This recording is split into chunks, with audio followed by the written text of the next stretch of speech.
Hi folks, I'm Jerry. I'm a recorder maker, and I'm going to demonstrate some of my one-piece soprano recorders for you today.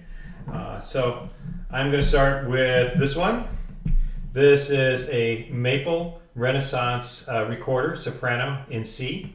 Renaissance recorders take slightly different fingering than Baroque recorders, and the shape of the bore is roughly cylindrical, but it constricts and has a choke about here and then expands again. So I'm going to let you see what this sounds like.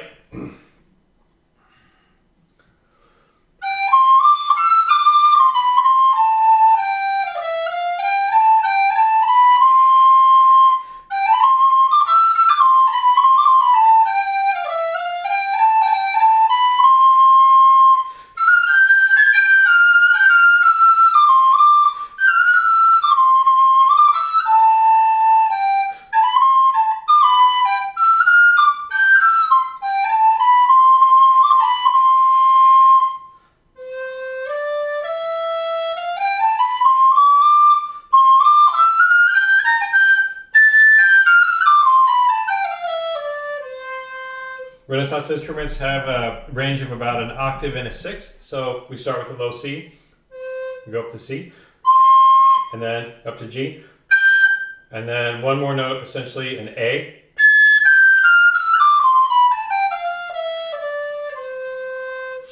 All right, so that's my Renaissance soprano. The next one I'm going to show you is, it's a Ganassi, kind of Ganassi-like style.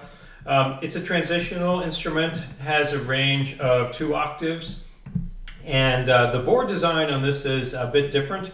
It's basically a cylindrical bore all the way down to about here, and then it flares out a bit at the end. This one has a walnut decoration on the bell. That's purely for cosmetic purposes. I think it just looks pretty. So let me show you what this one sounds like. Again, I have to remember Baroque fingering. That was not Baroque fingering. Here we go.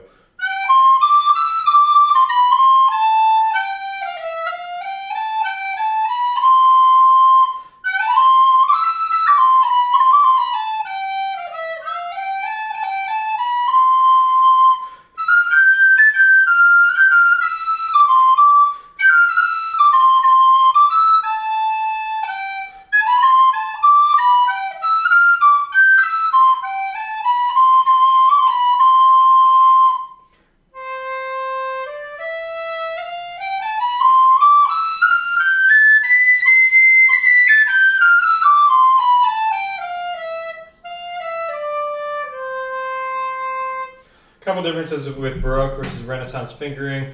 One, the Renaissance fingering plays the upper D with everything open. This one plays it like this with normal Baroque fingering. Also, the F natural is played like Baroque style, like this, with the little finger down, whereas the Renaissance is played with the little finger up. And then in the Renaissance, when you go up the octave, you have to half hole this finger. All right, so I actually have 2 versions of that model. One has double holes, one has single holes. I like the single hole a little better, although the double hole, is perfectly functional. I would say the accidental notes with the double holes are a bit weaker than the fully open notes.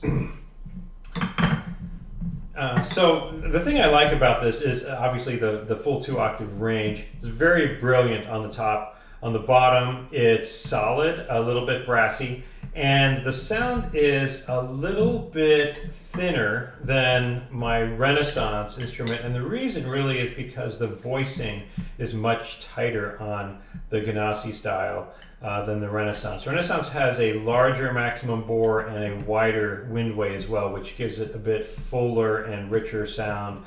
The Ganassi is very brilliant, very solid, very brilliant on the top, solid on the bottom, but a slightly thinner sound. So the other one that I want to show you is this one.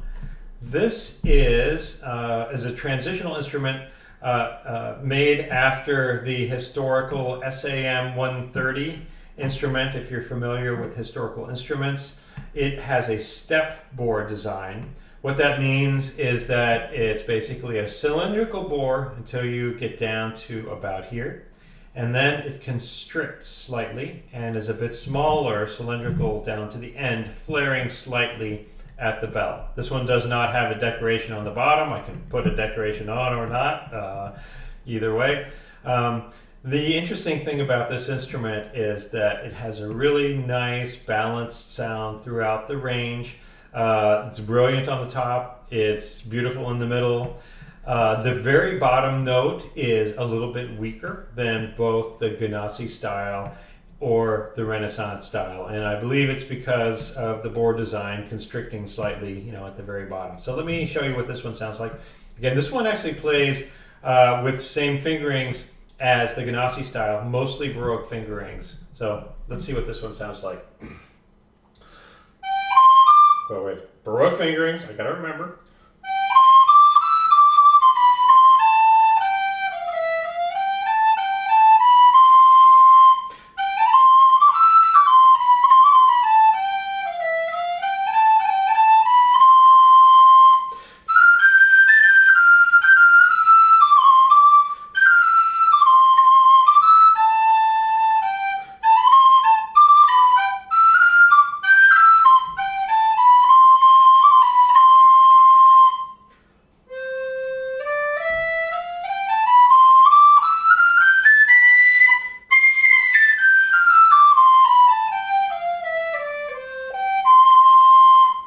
So there you have it, my 3 recorder models. Again, the Sam 130 step bore, the Ganassi style transitional, and the Renaissance. My favorite is the Renaissance.